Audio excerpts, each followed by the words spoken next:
A pleasant morning mga ka-forever. Today is Tuesday, August 30.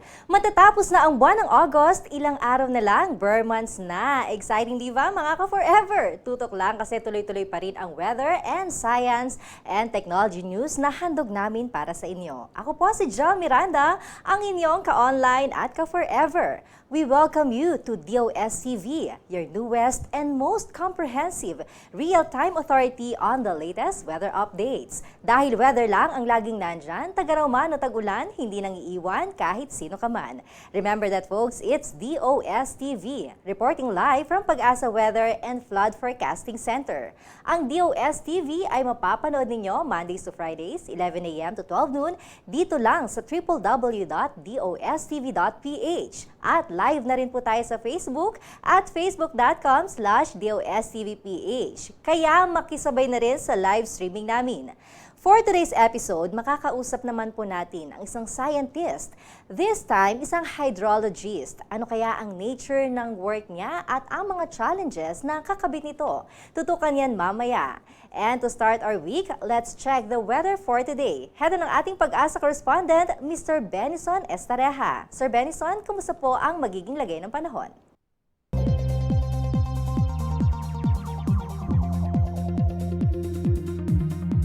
Thank you, Ms. Jen. Good morning sa iyo. Good morning din sa ating mga viewers ng DOSTv. Ngayong araw po ng Martes, asahan pa rin natin sa ilang bahagi sa Luzon ang epekto ng southwest monsoon or habagat, particularly sa western section ng Luzon.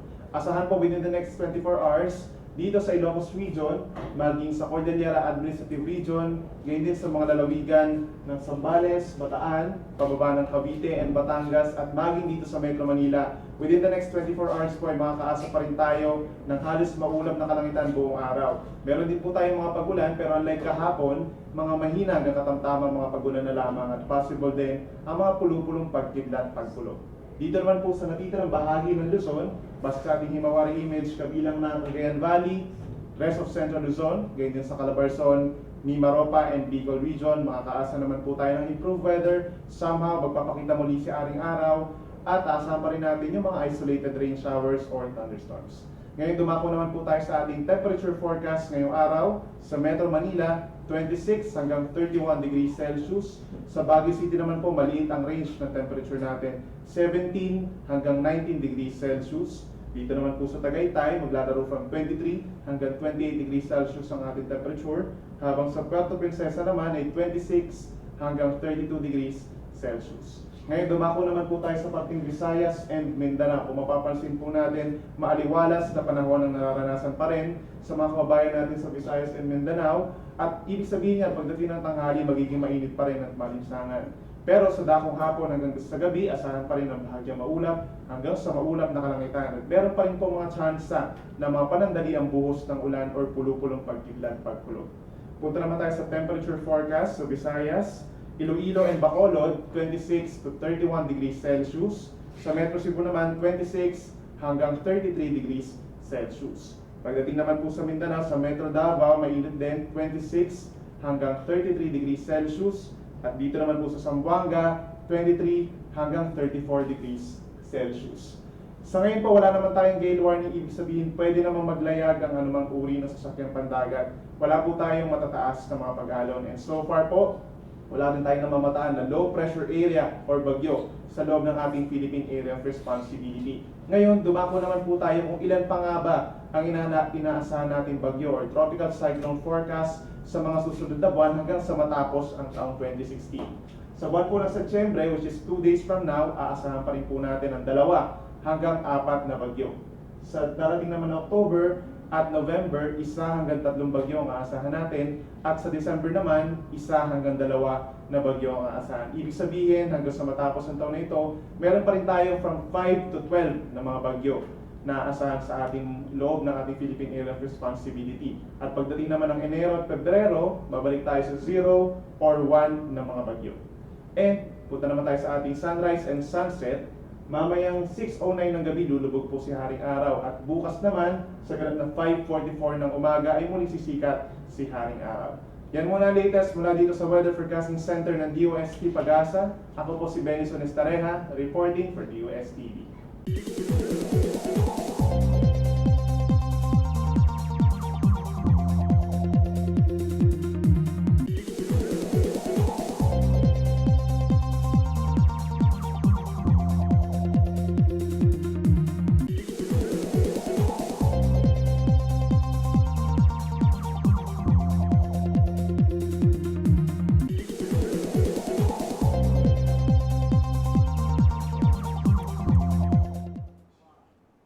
And for an exclusive content na dito nyo lang sa DOStv makikita, here's Miss Oyi Pagulayan for our dam water level report. Maraming salamat, Miss Jel. Magandang umaga po sa iyo at para sa lahat ng viewers ng DOStv. Para po sa updates ng ating mga dams, ang Angat Dam po kanina ay nakapagtala ng 196.76 meters. Meron po itong pagtaas na 0.64 meters mula po sa kanyang elevation kahapon na 196.12. Para naman po sa Pantabangan Dam, nakapagtala po ito kaninang alas 6 din ng umaga ng 190.50. Meron pong pagtaas na 0.33 meters mula po sa kanyang elevation kahapon na 190.17. Para po sa San Roque Dam, nakapagtala po ito ng 252.43 meters. May pagtaas po na 0.51 meters mula sa kanyang elevation na 251.84 meters kahapon po. Same time, alas 6 po ng umaga. And for the Magat Dam, nakapagtala po ito ng 171.62 meters. May pagbaba po ito na 0.23 meters mula po sa kanyang elevation kahapon na 171.85. Nag-issue rin po ang Pag-asa through the Hydromet Division ng mga flood advisories, general flood advisories, dito po sa region ng Ilocos, Cordillera at maging sa Central Luzon. And pinapayuhan din po namin ang mga kababayan natin na nakatira po malapit po sa ilog ng Angat, dito po sa munisipyo po ng Norsagaray, Angat, San Rafael, Bustos, Baliwag, Pulilan, Plaridel, dahil isa po sa binabantayan nating dam ay ito pong Ipo Dam. So sa ngayon po, meron po siya kaninang alas 6 ng umaga, nakapagtala po ito ng 100.94 meters. Gradually po ay nagdi-decrease ito or bumababa dahil na rin po sa pagbuti ng ating panahon. Pero ina-advise po natin din ang ating mga kababayan na mag-ingat po dahil posible pa rin pong magkaroon ng spilling kung magkakaroon po ng malawakang pag-ulan dito po sa watershed ng Ipo na pwede pong makapagpataas ng kanyang elevation at magbukas ng kanyang mga gates. So, ingat-ingat lamang po doon sa mga kababayan natin within the Angat River, yung mga nakatira po doon sa mga munisipyo malapit sa ilog ng mga nabanggit ko pong munisipyo. And pinapayuhan din po natin ang ating mga kababayan sa Pangasinan, particularly sa Santa Barbara. Nag-issue po ang ating Agno River Basin Flood Forecasting and Warning Center ng flood bulletin kanina pong alas 4 ng umaga. So kanina po ay sa ngayon po ay nakapagtala po ang Santa Barbara ng 6.58 meters way above its critical elevation. Doon po sa point na minomonitor ng ating river center, ito pong Sinukalan River. So medyo mataas pa po itong Santa Barbara. So ipinapayuhan po natin ang ating mga kababayan dito po sa Santa Barbara and even sa Calasiao, yung malalapit po na lugar dito sa area po na ito na mag-ingat po for possible river flooding. And mula dito po sa flood forecasting ng DOST Pag-asa, ako po si Oyi Pagulayan, nag-uulat po para po sa DOStv. Ano kaya mga bagong proyekto ang hatid ng DOST para sa mamamayang Pilipino? Alamin dito sa DOStv Flash Report.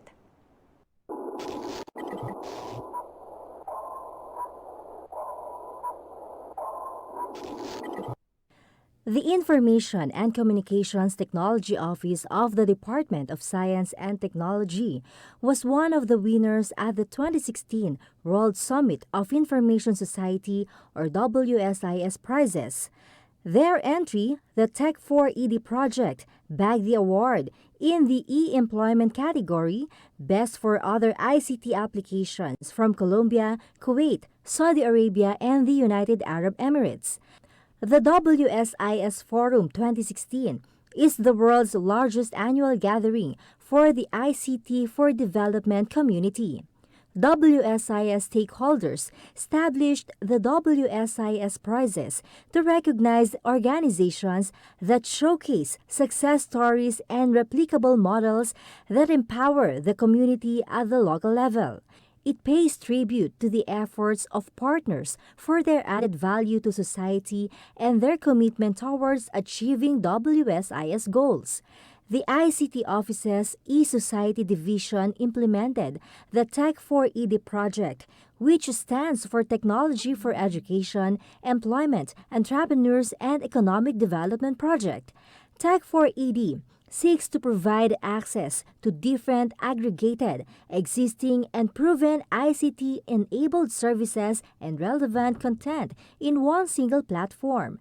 Tech4ED centers established throughout the country provide this platform to citizens, serving as conduit for efficient delivery of government and other services. Through the project, rural communities gain access to non-formal education, skills training, English training, an online library, ICT literacy, financial and entrepreneurial training materials, and online government services. It is a potent tool for empowering and encouraging the participation of unserved and underserved communities, harnessing technology to create an inclusive, integrated, and equitable countryside. In 2015 alone, 89 new Tech4ED centers were established nationwide and 233 Memorandum of Understanding were signed with different municipalities and cities, paving the way to the creation of even more Tech4ED centers. Meanwhile, the first quarter of 2016 saw the inauguration of 40 new Tech4ED centers in Kapatagan, Lanao del Norte, and 41 in Ilocos Norte. Philippine Science High School student Marla Abaw recently bagged the Best Oral Presentation Award at the International Student Science Fair held at the National University of Singapore, High School of Math and Science in Singapore. Abaw won the prize for her research titled An Android Application for Efficient Disaster Kit Procurement for Low-Level Floods. Abaw, along with her schoolmates Michael Torri and Justin Opulencia, individually presented SciTech projects to an international audience. Aside from the research presentation, said PSI students also participated in other fun ISSF activities such as the Science Challenge, a science-themed amazing race. The three students merged with another set of American students, likewise topped the competition. The ISSF is an event hosted by members of the International Science Schools Network or ISSN on rotating basis. The PSHS main campus was invited to become an associate member, giving the country a chance to host the event in the future and to present the local science education scene to the international community. During the workshop, the students also tinkered with fiber optic technologies that were made by Nobel Prize winners. The ISSF convened teachers and students of science high schools from Asia, Africa, Europe, Australia, and America to share their researches and celebrate science. Tunghayan kung paanong all-out ang suporta ng DOST sa mga maliliit na negosyante sa pamamagitan ng Small Enterprise Technology Upgrading Program o SETUP.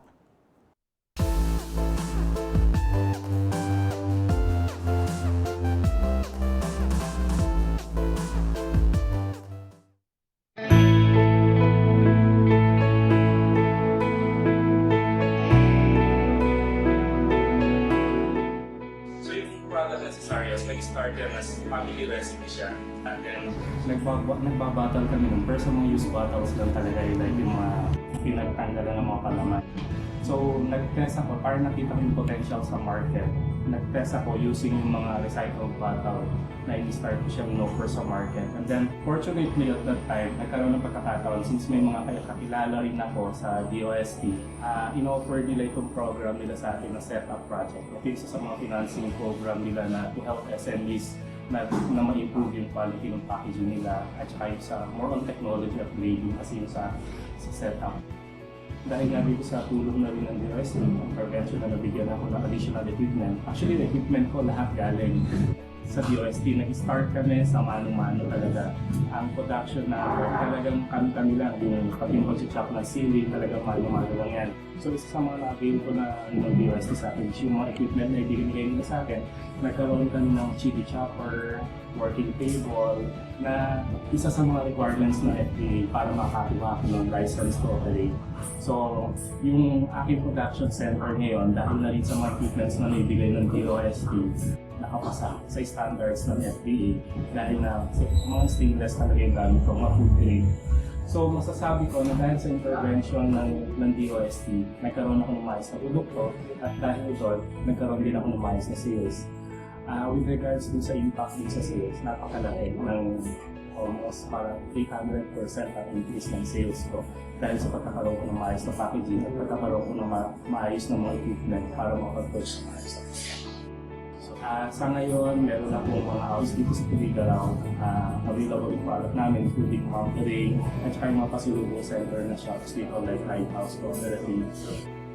Sa narinig mo na kwento ko, lahat po yun dahil sa tulong ng DOST. So gusto ko na rin samantalahin po yung interview na to para iparating ko sa ahensya ng Department of Science and Technology ang aking taus-pusong pasasalamat sa naging tulong dito sa aking naging proyekto, sa aking kagustuhan na magkaroon ng isang negosyo na nasa food business. Napakalaking bagay po na naitulong nila sa akin.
we're so happy na kasi ang traditionally, ang inaabot na ng gobyerno dati, yung mga cooperatives, associations, and wala masyadong attention doon sa SMEs, no? Ngayon, we're happy that we were given a chance to prove na even SMEs are viable. So, itong mga to, yung technologies na sinuport ng DOST has really helped us increase our efficiency in terms of production and marketing. At the same time, in-increase nila yung capacity namin to buy more coffee and to give more impact into the economic well-being of the tribes, lalong-lalo na doon sa bundok. Actually noon, nung wala pa yung assist ng DOST, ay parang mano-mano yung ginagamit namin. Yung mga equipment namin ay hindi pa siya mga stainless. Kumbaga, nasa level na parang mababa yung kantidad ng mga ginagamit namin. Actually, malaki yung impact noon, malaki yung pagbabago kasi kung titignan natin from 1 to 5, about 400% yung pagbabago ng production namin. Yun ang actually unexpected kasi being a Muslim, unang-una hindi namin alam talaga yung mga ganitong program, pero dahil sa DOST, nagbibigay sila ng mga advertisement at saka mga information. So dumating sa amin na nalalaman namin na mayroon palang programa ang ating gobyerno na nakakatulong sa aming maliliit na negosyante. Mas malaki talagang naitulong sa amin sa DOST. Nagpapasalamat kami sa DOST na maraming tinulong sa amin.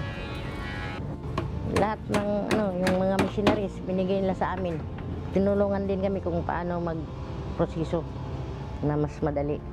Kung may order ho kami ngayon, nai-deliver po namin kaagad. Unlike before, abutin pa ng 1 week bago siya mai-deliver. Ganun po katagal. Kasi yun ho kaming packaging which is band sealer. Yung band sealer po namin, mas napapadali po yung pagsisil kung marami po yung produkto na gagawa. It helps a lot. Ini-encourage ko po yung mga SMEs na kagaya ko na maglapit lang po sa DOST kasi po mas nakakatulong po sila in terms po sa mga SMEs na katulad po namin. Kung gusto nyo pong aangat or maging mechanized po yung inyong planta po or inyong produkto po, pwede po kayo maghingi ng tulong sa kanila. Simula nung nagkaroon ng intervention ang Department of Science and Technology under the leadership of Dr. Zenaida Laidan, malaki ang tulong nito sa maliliit katulad namin. Sa Mangoria Bahay Kainan, nagawa naming mag-innovate yung aming products na dati-rati ay kumbaga pa hindi makakompete sa malalaki. Ngayon, it is now very competitive. We were able to improve our shelf life because of the science and technology na tinulong sa amin. We are able to expand our reach kung yan sa amin. Una, yung sa sistema na inilagay sa amin. Ang dati-rati ay kami ay gumagawa na ng products without very much thinking about the food safety and the quality. Pero ngayon ay tinuro sa amin, tinuruan kami paano magkaroon ng mga critical control point para ang product simula sa pagkaangkat hanggang sa dumating sa customer ay of high quality product. Sila ang nag-spark na kami ay lalong magtibayok na palaki ng aming negosyo dahil kami ay natulungan. Kami naman ay tutulong sa mga magbibigay ng mga trabaho sa pagpapalago ng aming negosyo.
Tag-ulan na naman pero tuloy-tuloy pa rin ang love. Tuloy-tuloy pa rin ang emotions. Kaya hugot pa more. Ito ng ating mga nakalap na hugot panahon dito lang sa What's the Weather with You.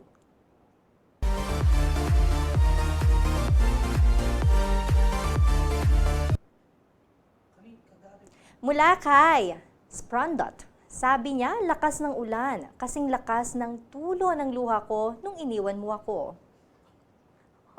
Oh, alam mo, ang dami talaga nag-emote tuwing tag-ulan. Pero alam mo, Jed, move on ka na lang kasi mahirap kapag kapag nananatili ka sa memory na yan. Kasi tuwing sasapit ang tag-ulan, syempre maaalala at maalala mo siya. Kaya mas mabuti, forgive and forget na lang, di ba? And be happy para ma-enjoy mo naman ang rainy days. Mula naman tayo kay Sally Yang. Sabi niya, paglaruan mo na ang ulan, wag lang ang feelings ko. Alam mo, medyo nagtataka na talaga ako ha. May dala bang parang sad vibes ang ulan pag bumubuhos? Alam mo, Sally Yang, kung feeling mo pinaglalaroan ka na lang, tama na. Love is not a game, ika nga, di ba? At kung laro ang turing niya sa'yo o kung saan man ang meron kayo, sabihin mo sa kanya, hanap na lang siya ng ibang kalaro. O di ba? Love is forever, kaya hugot is here to stay. Walang iwanan, kaya kapit lang best. Kaya sa mga hindi pa humuhugot dyan, ilabas nyo na mga tablets at smartphones at makihugot na. Mag-level up na sa hashtag hugot panahon para next time, sama-sama tayong humugot.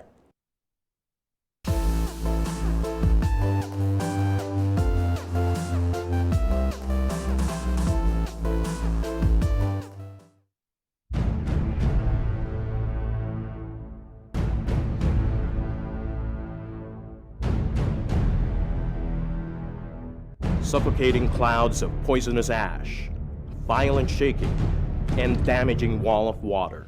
These are some of the devastating effects of volcanic eruptions, earthquakes, and tsunamis.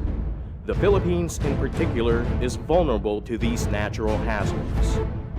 This nation lies in the Pacific Ring of Fire, a region that has produced some of the most destructive earthquakes and volcanic eruptions in history. This country hosts 23 active volcanoes and has experienced more than 90 destructive earthquakes in the last 400 years. The ever-present threat from these forces of nature has prompted the creation of a national agency that will study, investigate, and monitor geotectonic and volcanic activities that may pose risk to public safety. The Philippine Institute of Volcanology and Seismology, or PHIVOX, is a service institute of the Department of Science and Technology that is principally mandated to mitigate disasters that may arise from volcanic eruptions, earthquakes, tsunamis, and other related geotectonic phenomena. Its vision is to become a leading global science and technology institution in helping develop communities safe from and resilient to volcanic eruptions, earthquakes, tsunamis, and other related hazards. Its mission, on the other hand, is to provide timely and quality information and services for warning, disaster preparedness, and mitigation. It aims to achieve this by developing and applying technologies designed to monitor and accurately predict and determine areas prone to volcano and earthquake hazards, and capacity enhancement for comprehensive disaster risk reduction. The history of earthquake and volcano monitoring in the Philippines goes back to 1880, when seismological observation in the Philippines started under Manila Observatory. Part of this scientific institution's tasks is to observe and study seismological activities in the country. By 1901, the Philippine Weather Bureau was formed, and part of its main function was to monitor earthquakes. After several years, the Bureau was abolished and was eventually changed to PAG-ASA, or the Philippine Atmospheric, Geophysical, and Astronomical Services. While the country already had an agency dedicated for the monitoring of earthquakes, it still lacked a unit designated to study volcanic eruptions.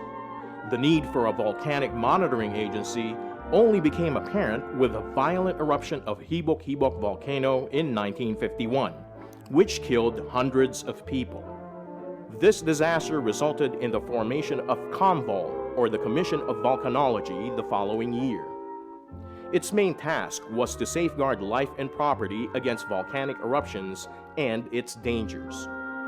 In 1982, COMVOL was reorganized and renamed as Philippine Institute of Volcanology, PHIVOC. After 2 years, seismology, which was then under the Pag-asa, was added to the functions of PHIVOC, making it PHIVOX, or the Philippine Institute of Volcanology and Seismology. The efficiency of PHIVOX can be attributed to its internal strategy of becoming a highly responsive and competent organization. It does this by hiring highly competent staff and assisting and developing them to be experts. The staff is similarly motivated and skilled in their field of expertise, led by an equally skilled and dynamic leader. Within the institution are effective and efficient systems, procedures, and structures that enable PHIVOX to achieve its objectives. In line with these mandates, PHIVOX conducts earthquake, tsunami, and volcano monitoring and warning, hazards and risk assessment, potential for earthquake, volcanic eruption, and tsunami to occur, as well as disaster preparedness and risk reduction activities through various internally funded projects, as well as through collaboration with local and international institutions. The expertise and dedication of the staff to their work allows them to deliver their commitment of making sure that the communities achieve resilience to these destructive hazards. PHIVOX is made up of 5 divisions headed by the Office of the Director. As head of the organization, the Office of the Director ensures that the program and projects are aligned with the strategic objectives of the Institute. This includes the Volcano Monitoring and Eruption Prediction Division, the Seismological Observation and Earthquake Prediction Division, the Geology and Geophysics Research and Development Division, and the Geologic Disaster Awareness and Preparedness Division. These are the working arms of PHIVOX that carry out its volcano, earthquake, and tsunami disaster risk reduction programs. The Finance and Administrative Division supports and facilitates the operation of the office. The Volcano Monitoring and Eruption Prediction Division is responsible for the National Volcano Monitoring and Warning Program. It operates real-time with integrated multi-parameter volcano monitoring systems in the country's 8 most active volcanoes. These include the Mayon, Taal, Bulusan, Pinatubo, Canlaon, Hibok-Hibok, Matutum, and Parker. This is the division that is responsible for implementing the National Volcano Monitoring and Warning Program of the Institute, which is the core strategy for integrated monitoring of the country's most active volcanoes.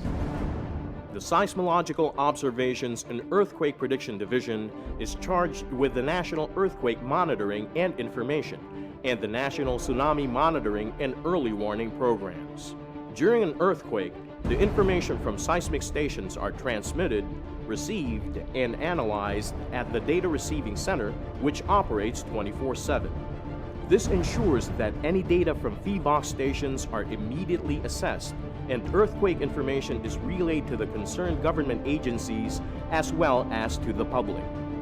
The Seismological Observation and Earthquake Prediction Division is in charge of providing timely and accurate information about earthquakes and tsunami events that may occur and impact here in the Philippines.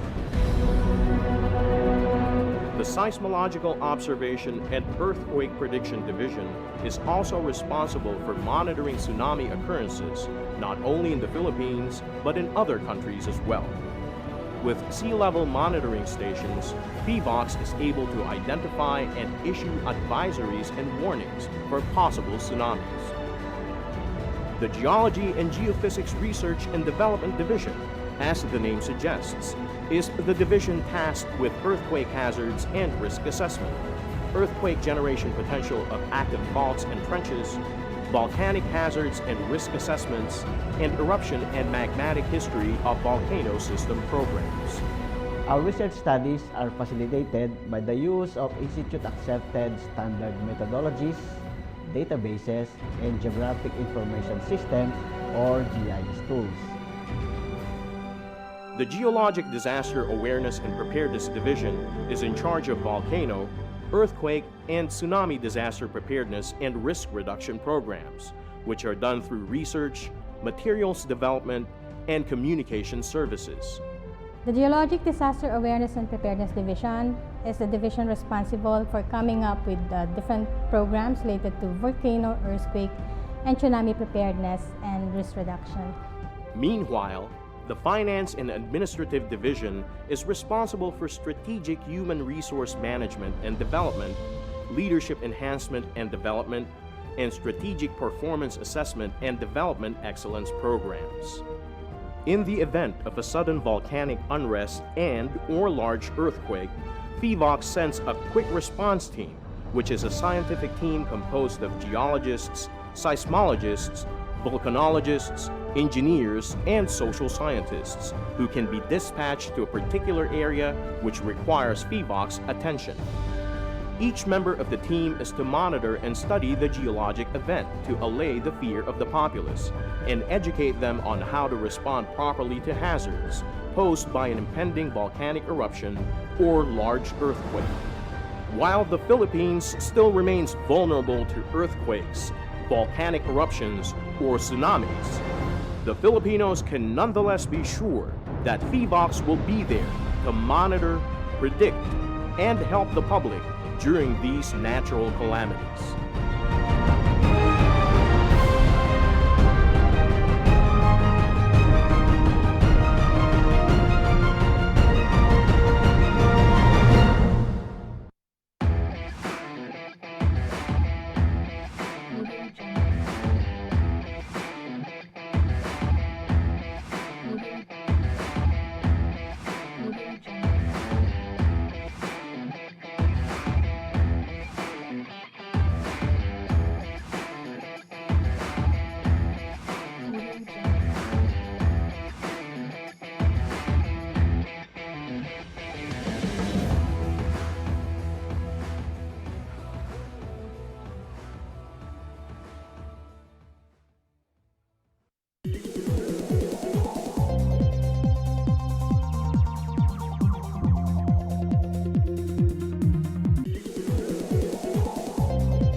Ang tubig is one of our most precious natural resources. Walang tubig, walang buhay. Kaya napaka-importanteng pag-aralan ang movement, distribution at quality ng tubig sa mundo. Kaya mahalaga ang trabaho ng ating special guest for today, na isang hydrologist. Siya po ay nagtapos ng Master of Science in Spatial Information from the University of New South Wales in Australia. Siya ay naging bahagi ng Pag-asa as weather specialist noong 2006. Currently, she's a weather specialist too and a hydrologist at the Hydrometeorology Division of Pag-asa. Mga ka-Forever, please welcome Ms. Sheila S. Schneider. Good morning, ma'am. Good morning. Ayan, explain natin, hydrometeorology. Ano po talaga ito? Well, kagaya ng sinabi mo, ang hydrometeorology ay isang pag-aaral ng interaction ng tubig sa lupa at saka sa ating atmosphere. So, mahalaga na nalalaman natin ito sapagkat marami tayong mga natural hazards na like ng landslide, flood, and storm surge na mula sa or hydrometeorology in origin. So maganda na nalalaman natin ito para makapagbigay tayo ng babala o mapaghandaan ang mga pagdating. So gaano kalawak yung kumbaga information o yung trabaho ng isang hydrologist? Ano yung talagang ginagawa niya? Actually, medyo malawak talaga ang hydrologist kasi pwede natin pag-aralan yung quality ng water, quantity ng water. Pero dito sa pag-asa, normally nakakonsentrate kami dun sa flood forecasting and warning services. So pinag-aaralan natin yung tinatawag nating hydrologic cycle, yung phase nito, yung evaporation, precipitation. So pinag-aaralan natin ito kung paano ito dadaloy sa ilog at babalik ulit sa ating atmosphere. So, ganun kalawak. Isbihin yung mga tubig na binabantayan ninyo, ba sa mga dam, ayan, kasama yan. Kasama po yan sa ating pinag-aaralan, yung pagtaas ng tubig sa ilog, kung ano yung magiging epekto ng mga dam releases, kung kaya pa ba ito ng ilog. So, paparte yun ang pinag-aaralan ng isang hydrologist. So, gumagamit tayo ng scientific knowledge at mga mathematical computation para natin ito ma-forecast or ang pagtaas ng mga tubig dito sa ating kailugan. At bukod doon, nagkakandak din tayo, pwede rin ang mga hydrologists magtrabaho sa field. Like halimbawa, nagkakandak kami ng mga discharge measurements or kumukuha kami ng mga iba-ibang klaseng data. Naghahanap tayo kung saan dapat ilagay yung mga rain gauges kasi yun yung ginagamit natin sa ating pagpo-forecast. So yun ang ating mga trabaho po. Pero ma'am, ito, medyo maging personal muna talaga tayo, no? Bakit ito napili yung career? Actually, hindi naman napili. I'm a civil engineer. So, isa sa subject natin ang hydrology. Okay. Siyempre, dati nga nung college ako, favorite subject ko to. Pero hindi ko naman inaasahan na ito yung magiging pag-graduate ko. Dito ako malilinya. But then, okay naman kasi nag-enjoy naman ako dito sa aking trabaho. So bilang civil engineer, talagang isang licensed na engineer kayo, at alam natin ng hydraulics, mahirap na subject. Mahirap, tama. Mahirap yun, oo. Pero yun nga, dahil nga dito naman sa pag-asa, nabigyan tayo ng opportunity mag-aral pa rin at ma-improve natin yung ating sarili. So yun, continuous pa rin hanggang sa ngayon, nag-aaral pa rin tayo. So bakit mahalaga ang tubig? Well, sabi nga natin, 70% ng tubig dito sa mundo ay tubig, ay ganon, di ba? Pero 3% lang doon ang fresh water at less than 1% ang nagagamit natin para sa atin. So napakahalaga nito sapagkat lahat ng sector or kinakailanganan natin ng tubig. So, gumagawa pa nga tayo ng paraan kapag nawawalan tayo ng tubig. Like, ito na lang nangyari nung nakaraang El Nino, diba? Merong mga activities like yung cloud seeding, tapos tayo na yung paggamit ng tubig, hindi tayo masyadong mag-aksaya ng tubig. So, yun yung mga nagkakaroon ng kaguluhan ba ang mga tao kapag nawawala ng tubig, di ba? Totoo yun, sabi nga parang, kumbaga, wag ka lang talaga mawala ng tubig, hindi ba? Let's say tayo, makita natin in the future talagang, ano magiging scenario kapag talagang, nakita natin puro tuyot na lang, wala ng tubig. Oo, yun na nga di ba? Baka magkaroon ng kaguluhan, di ba? Para lang yung mga tao, magkagulo sila kasi syempre kailangan talaga natin ng tubig kasi may tendency na talagang di ba? Syempre. Tapos baka maging marami magkasakit dahil syempre baka kumuha sila sa mga hindi na nararapat na inumin. So, gaano kahirap ang isang hydrologist? Ang trabaho ninyo per se? Mahirap, hindi siguro challenging siguro. Oo, siguro I should say challenging kasi kailangan kang pumunta sa mga high risk na areas para lang makapagkuha ng magandang data. Tapos continuous, yung sabi ko nga continuous kami nag-aaral para lang ma-improve yung aming services at the same time. Tapos, may mga oras din na wala tayo sa ating mga pamilya kasi kailangan din natin sa trabaho natin. So, ayan yung mga sacrifice? Oo, sa mga sacrifice. Na maituturing talaga? Oo, yun. Siyempre, may mga special occasions like birthdays, since duty ka, hindi ka po pwedeng umabsent. So, tapos, mga graduation. na naranasan ko rin nung nag-aaral din ako kasi wala ako dito when yung daughter ko is graduate tsaka yung son ko graduate. So wala ako dito noon kasi nag-aaral ako dito. Ayun. Talaga alam natin yung hirap, 'di ba, nung ating kumbaga yung field ng trabaho natin. Hindi tayo yung basta worker eh, 'di ba? Meron tayong responsibility sa public na magbigay ng impormasyon eh. Usually nasanay tayo na tumatanggap ng mga weather forecast. Pero ang hydro talaga ito amin ko na DOSTv, regular tayo nagbibigay ng mga updates, hindi ba? Ito talaga ma'am kayo, yung pagbibigay niyo ng forecast, you make it a point everyday meron kayong data. Yes, tama.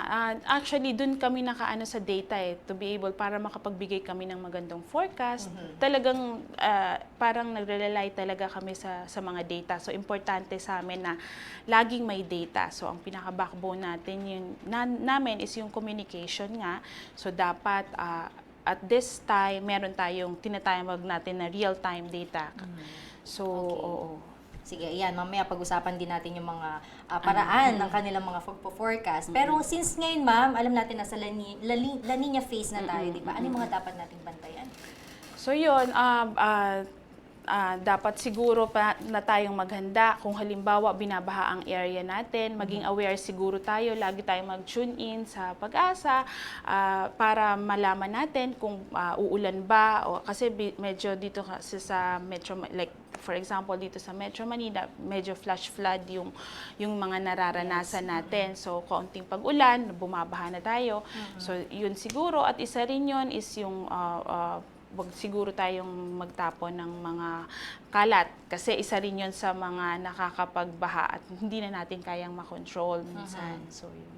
Ayun, talaga nasa atin talaga yung kumbaga tungkulin natin na ingatan lahat ng mga actually natural disaster yung mga yan, hindi ba? Pero yung tungkulin natin na pangalagaan din ng kalikasan, nasa atin yun. Nasa atin, tama. Okay. So ma'am, syempre alam natin kung gaano kahalaga ang mga water resources natin. Pero how do we maximize our water resources? Like halimbawa, yung sabi ko nga, nagtatayo 'di ba ng mga dams na structural measures. So, isa rin yun sa mga ginagawa ng mga dams kasi para pagdating ng tagtuyo, hindi lang, 'di ba pag sinabi nating dam, natatakot tayo na pag nag-release, ganyan, babaha, ganyan. Pero in a way, ito rin is isang nakakatulong din sa atin sa tagtuyo kasi ito yung mga ginagamit natin sa hindi pag-ulan.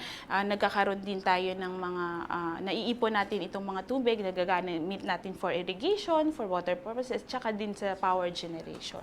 So, yun, siguro ang isa rin sa mga nagagawa nating mga measures para Okay, ayan, medyo bibitinin mo natin syempre ating mga ka-forever at alam natin mas painitin pa natin ang ating discussion. Okay, ma'am?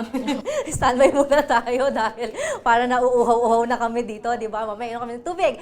Alam natin, napaka-importante ng tubig. Ayan, syempre, part 2 ng ating interview sa aming pagbabalik. At speaking of tubig, panoorin po muna natin ang tungkol sa hydro, ang geological hazards na pinag-aaralan ng Project NOAA.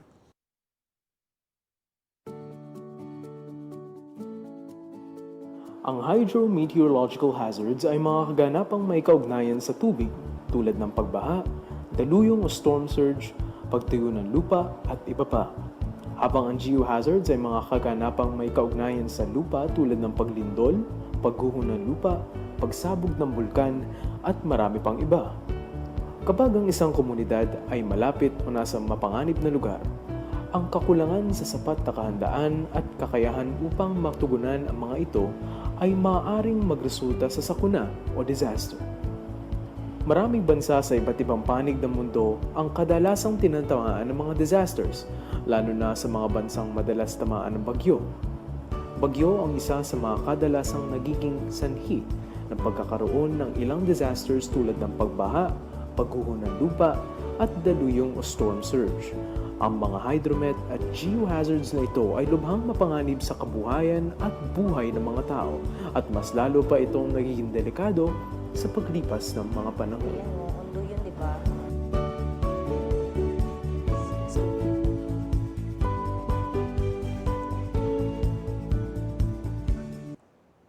And we're back. Kasama pa rin po natin ang isang magaling na hydrologist, si Miss Sheila S. Schneider. Ayan mo. Pagpatuloy natin ang ating pag-uusap tungkol sa, ito naman, pag-ural natin yung Hydrometeorology Division ng Pag-asa. Okay. Ang Hydrometeorology Division ng Pag-asa isa sa one of the major services na sinasabi namin. So ito, meron tayong section dito, ito yung flood forecasting and warning section na kung saan nagbibigay kami ng flood advisory and flood bulletins sa ating flood bulletins para sa mga major river basins at flood advisory para sa mga regions na principal river basins na binabaha. So basically, yun yung mga tinututukan natin. So ano pa aside from that? Aside from that, we do also some flood modeling study and to create yung mga flood hazard maps as well. And then, yun po. Okay. Siyempre, di ba alam natin yung responsibilidad ng division ninyo. Pero sa ngayon, ano yung mga proyekto na ginagawa ng division ninyo para sa ating mga kababayan? Ayun. Patuloy po natin in-improve yung ating services. Like halimbawa, maglalagay po tayo ng 13 flood forecasting and warning centers sa major river basins. Kasi sa ngayon, meron lang tayong 5 major river basins na minomonitor. So meron tayong ilan pa kasi sa Pilipinas meron tayong 18 major river basins. So 13 nito ay patuloy nating lalagyan ng flood forecasting and warning center. So magtatayo tayo ng mga buildings doon na sila yung mga ngasiwa ng mga river basins doon sa area. Okay. So, meron tayong ganon na project. So, may mga natapos na actually, pero sabi ko nga, 13 yon. So, unti-unti natin itong binubuo. So, magkakaroon din tayo ng mga tao doon, mga hydrologists din. Siguro mag-hire tayo eventually ng mga hydrologists doon para mag-man doon sa stations natin na yon. So, lalagyan natin yun ng mga equipment na para ma-monitor nila or mapaghandaan para may magamit silang pagbahan. Pero as of the moment, gaano na, sabihin yung stations natin, yung nag-monitor talaga pagdating dito sa usapin na ito? Dito nga, sabi ko nga kanina, dun sa 5 major river basins natin, meron tayo dito sa Pasig Marikina River Basin na mga monitoring equipment. Okay. So, kailangan, kasi sa pagpo-forecast, kailangan mo ng rain gauge, ng water level gauge. So, kailangan mo talaga basically ng mga data. So, meron din tayo sa Pampanga River Basin, meron tayo sa Cagayan River Basin, at meron din tayo sa Agno River Basin. So lahat yon is meron tayong mga rain gauges at water level na minomonitor. So unmanned lahat ito. So walang taong deploy doon. Pero meron silang centers. Yun yung sinasabi ko kanina na may centers na kung saan lahat ng data is pumapasok dun sa centers. So andun yung mga hydrologists. So minomonitor nila yung mga data na pumapasok at din-analyze nila ito para sa paggagawa ng flood bulletins or flood advisories. So, ganun po yung ginagawa. At the same time, dito sa Hydromet, dito sa Manila, nakikita rin namin yon. At ang isa pa dito is yung sa Pasig Marikina River Basin. Bali, ito yung pilot. Ito lang yung basin na meron tayong warning post. So, hindi tayo gumagawa, nag-i-issue ng mga papel. Instead, pag nakikita natin na nag-alert, alarm critical, yung sa Marikina, yes, yun. Kung makikita mo yung nagsa-sound off tayo, dito natin, hindi doon, dito mismo sa yung office natin yung connection. So, pinatutunog natin ito, magsisirena yon, tapos halimbawa, alert na at certain station, kasi sa bawat istasyon, meron yung sinasabi nating alert, alarm critical. So, kapag nakita na ng hydrologist na patuloy pa itong tataas at aabot ito sa critical level, so pinapatunog natin yung sirena na yon. Dito ang control nun. So hindi doon. So 20 warning post yun along Marikina River and Pasig River. So yun yung pilot area natin na direkta natin ng binibigay sa mga sa mga residents yung mga pagbigay ng warning. So sa Marikina pa lang yan, ma'am? Oo, yung ganung system is sa Marikina pa lang. Dahil alam natin yung sitwasyon talaga sa Marikina. Tama, flash flood. Talagang mabilis yung 3 hours, 6 hours, bigla na lang bubuhos at kailangan na natin ma-warn sila. Kung halimbawa, yung flood bulletins, kasi yung mga flood bulletins natin sa mga Cagayan River, medyo 2 to 3 days bago bumaba yung tubig, diba? So may mga time pa tayong mag-prepare prepare. So unlike for Pasig Marikina, which happens like nung Undoy, flash flood talaga, andyan na agad yung tubig. So direkta pala, ibig sabihin kasi nung mga nakaraang pag-ulan, alam natin medyo tumaas na naman yung level ng Marikina River. Tama. Meron mga kumalat na magiging malaundoy daw yung pagbaha na mararanasan nila. Although parang yung local government unit, itinanggi naman nila na sila nagbigay ng warning. Oo, kasi southwest monsoon lang naman yun. So parang siyam-siyam yung tinatawag nila that time. So actually, yon nung nakaraan nga, nagamit natin itong sistemang ito. Nagtumawag tayo, closely coordinated naman yung pagbibigay natin ng warning sa when it comes sa Pasig Marikina, nung makita pa lang natin na malakas na yung pag-ulan, tumawag na tayo sa San Mateo, sa Rizal, kasi yun yung unang dadaanan hanggang Marikina River, and then the same time is Pasig River. So itong mga LGUs natin dito is naka-rely sila dito sa ating system. Kasi nakikita natin to sa internet. Nakikita natin yung mga level ng tubig sa Marikina. Nakikita nila doon sa office nila itong mga datos na ito. At alam na nila kung ano yung gagawin nila para dito. Okay, so ibig sabihin, information, not directly, kailangan manggaling muna sa inyo, na yun din ang ibababa nila sa publiko. Pwede sila mismo? Pwede sila mismo makakita. Oo, makita nila. Declare. Oo, tama. Kasi nakikita nila yung ulan sa taas, at nakikita rin nila yung mga ulan dito like sa Science Garden, 'di ba? Meron tayong mga rain gauge dito. So nakikita rin nila yon. So maaari silang magamit yun. Actually, tayo dito is parang support din sa mga local governments natin. Kasi yun nga, ang binabantayan natin dito is yung riverine flooding na tinatawag. Kasi yun nga, yung sa Undoy, yun ang nakakatakot. Yung mga flash flood, sandali lang, mamaya bababa na tatas. Pero yung Malaundoy na sinasabi, yun yung nakakatakot. Yun yung galing sa Rizal, yung tubig na bumaba papunta. At isa sa isinisisi daw, ma'am, yung pagbubukas nyo talaga, no? Sabihin yung pagbubukas natin ng mga dam, nagpakawala tayo ng tubig, na ang sinasabi ng mga kababayan natin, kung hindi nagbukas ng gate, hindi magbabaha. Ganito yon, oo. Kasi unang-una, hindi pag-asa ang mandate para magbukas ng mga dams. So meron tayong mga dam operators, which is the NPC at saka NIA. Sila kasi yung mga may-ari ng mga dams. So ginagamit nila yon para sa electricity at sa water supply. So tayo lang dito is parang advice lang natin kung ano yung laki ng ulan at kakayanin pa ba ng mga ilog. Pangalawa, hindi totoo na nung Undoy is nagpakawala ang dam. Siguro maaari nagpakawala sila, pero ibang river basin ang Angat Dam. Yes. Separate siya from Pasig Marikina River. So hindi siya maaring dumating dito ang tubig ng Angat Dam, pero hindi sa ilog dumaan, sa gripo. Okay. Kasi, di ba, yun yung susupply sa water sa Metro Manila. Oo, tama. So, hindi totoo na dahil dun sa Angat Dam na nagkaroon ng widespread na flooding dito. Malakas talaga ang pag-ulan that time. Oo, meron tayo, in 6 hours, meron tayong 400 millimeters, which is equivalent to 1 month na ng rainfall yun, na bumuhos lang ng 6 na oras. So, napakalaki nito na i-expect natin na talagang malaking pagbaha. Oo. At sana hindi na natin ulit danasin itong senaryo na ito. At since ang Pag-asa ay nag-undergo ngayon sa modernization, ano naman ang future from your division? Well, tama ka dyan. Yung marami, kagaya ng sinabi ko, meron tayong 13 major river basins na lalagyan din. Okay. At saka magkakaroon tayo din ng mga 9 expand radars para sa mga river basins natin. So, from here, siguro ma-address natin yung mga kulang nating mga equipment.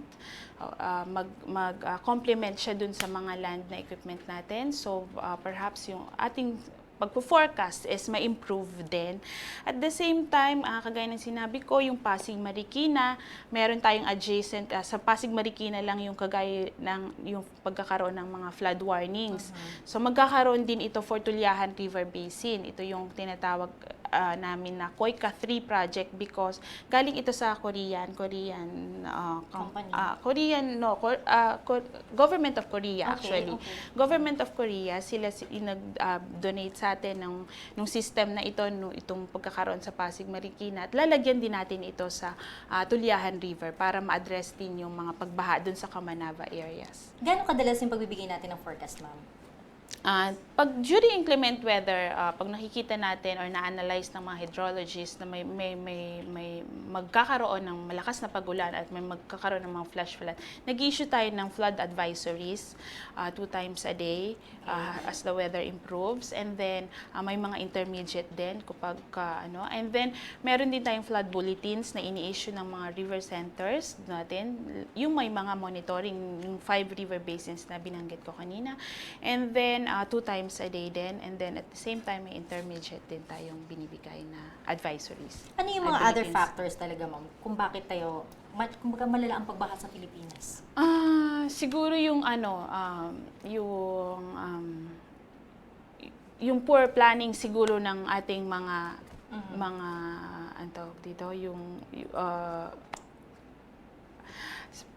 poor planning ng mga Siyempre, mga nasa sites. Oo, ganyan. tama. Tapos, ayun, siguro hindi nakakayanan ng ating mga pipes, yung mga tubig na dumadaloy. So, siguro, mga ganun. Tapos, at the same time, meron ding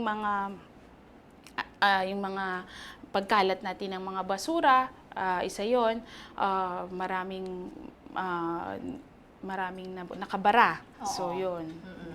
At isa pa, ang alam ko, epekto pa rin talaga global warming at ang puno, pagkakalbo ng mga kagubatan. Tama. Hindi ba? Isa rin yan. Oo, hindi na nasisipsip nung mga puno yun. Pero sa inyo, from your point talaga, paano kami makakatulong ang publiko para maharap natin ang flood?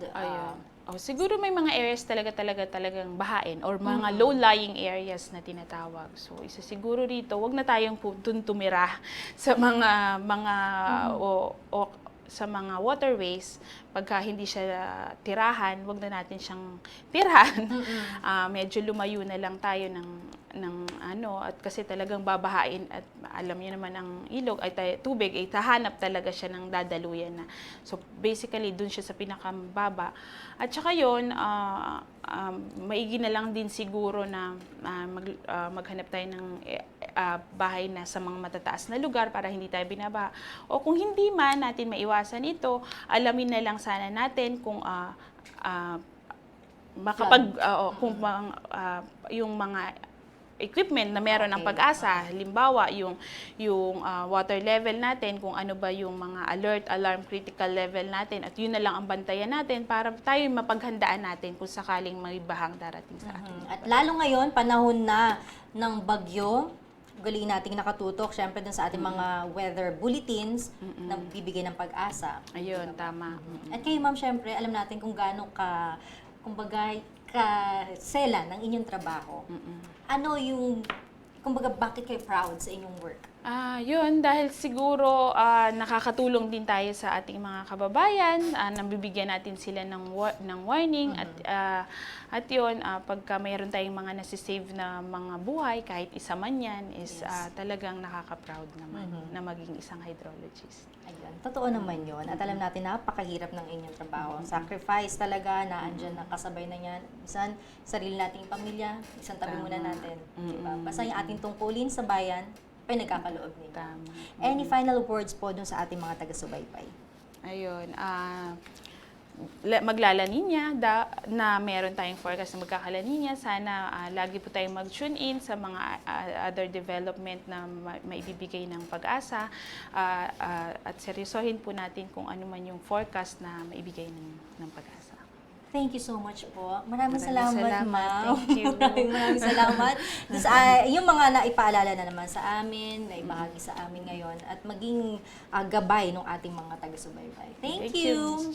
Ayan, mga ka-forever, nakasama natin, Miss Sheila Schneider. At syempre, alam natin, napatid namin ang ating mga uha tungkol sa mga information on hydrometeorology and flood awareness. At syempre, nagpapasalamat tayo dahil talagang nakakabilib ang kanilang mga trabaho. They make our lives safer dahil sa pag-monitor nila sa dams at water system ng ating bansa. Kaya, salamat po.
And there you have it mga ka-forever, isang episode na naman ang natapos. Babalik kami ulit bukas for more weather and science news from 11 a.m. to 12 noon, Mondays to Fridays. You can visit our webpage at www.dostv.ph and subscribe to our YouTube channel, www.youtube.com/DOSTV. Or you can also follow our Twitter and Instagram page, DOSTVPH, and like our Facebook page, facebook.com/DOSTVPH. Kaya click na at mag-login para lagi tayong magkasama. Dahil weather lang ang laging nandyan, tag-araw man o tag-ulan, hindi nang iiwan kahit sino ka man. Kami ang DOSTV na laging nandyan, may bagyo man, kulog o kidlat, hindi namin kayo iiwan. Dahil laging tandaan, weather is forever.